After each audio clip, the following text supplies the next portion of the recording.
खेसारी लाल यादव जी को best actor and best singer का award मिलते ही पवन सिंह का फैंस को पूरी तरह से लग चुका है मिर्ची। जी हां, मैं आप सबको बता देना चाहूंगा कि दरअसल कोलकाता में एक अवार्ड शो हुआ जिसमें भोजपुरी के लगभग सभी कलाकार पहुंचे थे और इतना ही नहीं, बॉलीवुड के गोविंदा जी भी पहुंचे थे जो किसी भी परिचय के मोहताज नहीं है।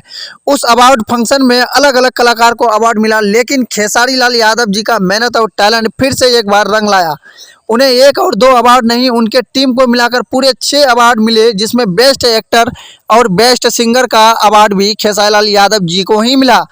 अब आते हैं पवन सिंह का फैंस के ऊपर।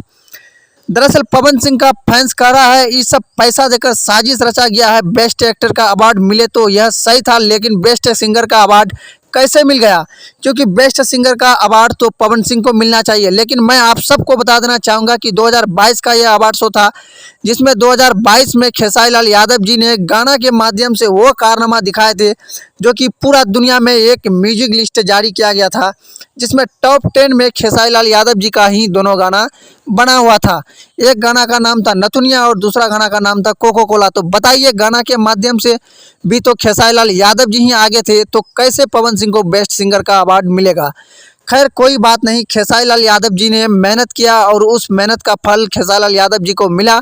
बाकी आप लोगों का क्या कहना है कमेंट बॉक्स में कमेंट जरूर कीजिएगा, और चैनल में नए हो तो चैनल एक्सपोज बिहार को सब्सक्राइब करके बेल आइकन भी प्रेस कर दीजिएगा। मैं आप सबका दोस्त पप्पू कुमार यादव।